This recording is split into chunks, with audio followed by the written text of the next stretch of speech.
1,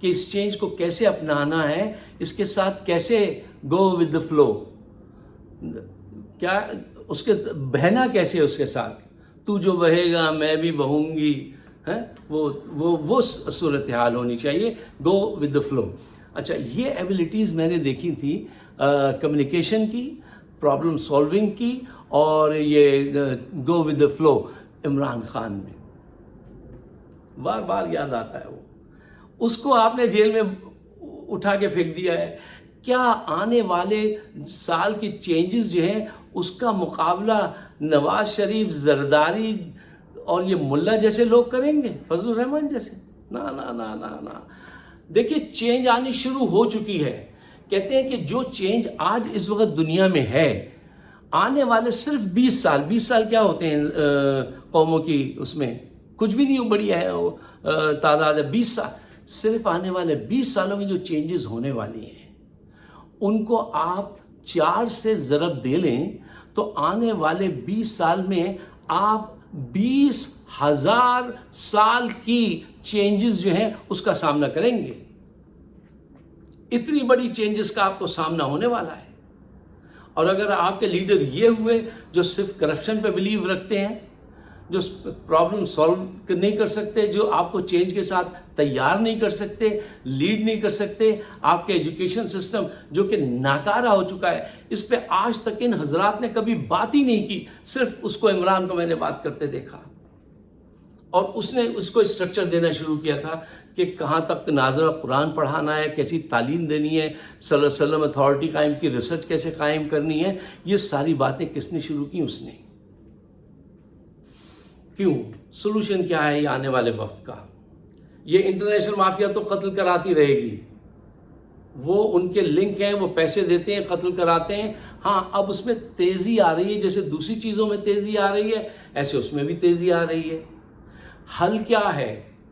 حل پہ ہم نے 2 باتیں کی کہ ایک تو یہ کہ آپ کو حقیقت پسندی کے ساتھ کمیونیکیشن بڑھانا چاہیے، دوسری بات میں نے آپ سے یہ کہی کہ لیڈرشپ ایسی احتیاط کے ساتھ منتخب کریں جو پرابلم سالور ہو، ٹھیک ہے نا، اور جو چینج کو لیڈ کر سکے، ریزسٹ نہ کرے کہ یہ منع ہے، یہ منع، یہ نہیں، اس کو سمجھ سکے اور اپنے حساب میں ڈھال کر جو بھی چینج آ رہی ہے اس کو اسلام کے رنگ میں ڈھال کر نکالے اور پھر لے کے آگے بڑھے۔ آپ کو وہ لوگ چاہیے، ایسے لوگ نہیں چاہیے کہ جو صرف کیا کہو یار، کہو تو پھر ناراض ہوتے ہیں۔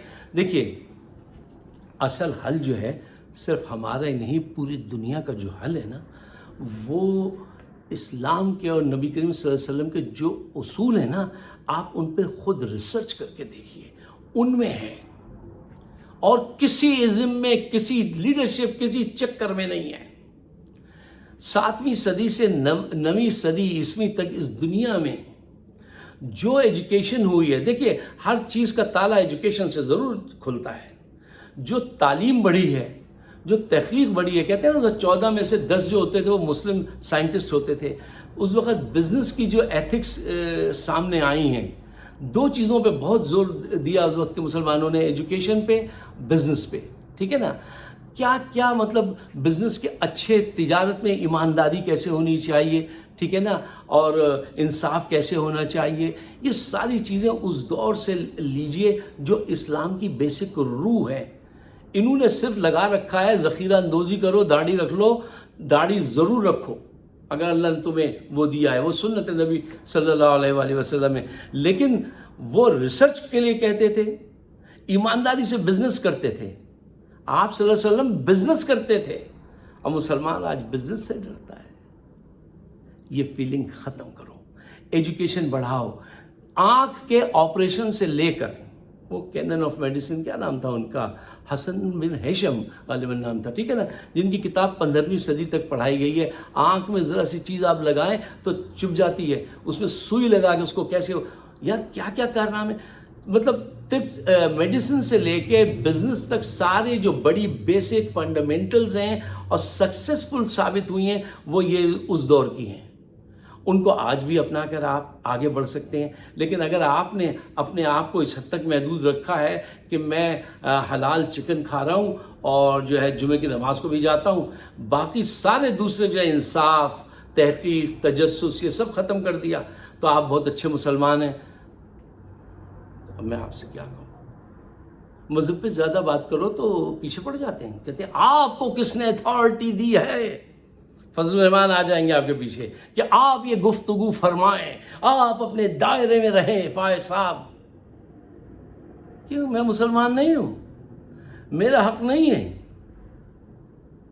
ان سے ڈرنا چھوڑیے.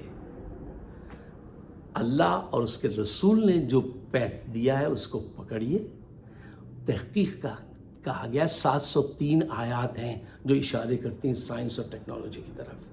ایجوکیشن پہ کتنا زور دیا ہے یار، کتنا زور دیا. میں کب یہ باتیں بتاتا رہا ہوں کہ وہ ایک تو سب کو یاد ہے نا کہ چائنا جانا پڑے تو جاؤ.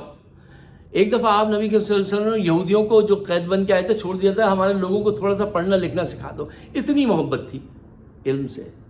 اللہ ہر وقت یہ کہتا ہے آپ سے. اور صرف اپنا حل مت ڈھونڈیے، پوری دنیا کے لیے حل ڈھونڈیے. اور وہ پوری دنیا کا حل جو ہے وہ یہاں پہ ہے. وہ کس کا شعر تھا خالد عرفان کا کہ سائنس محمد کا پتہ پوچھ رہی ہے. تو اس رستے پہ جائیے اچھی لیڈرشپ کے ساتھ. جس کا لیڈر ہے یہ عمران خان، وہ آپ کو اس رستے پہ لے جا سکتا ہے. اگر آپ میرے خیالات سے اتفاق کرتے ہیں، ضروری نہیں ہے کہ آپ اتفاق کریں، اگر کرتے ہیں تو بہت اچھی بات ہے. اس کو شیئر ضرور کیجیے گا اور مجھے اپنے خیالات سے نوازیے گا. آپ سب کا بہت بہت شکریہ.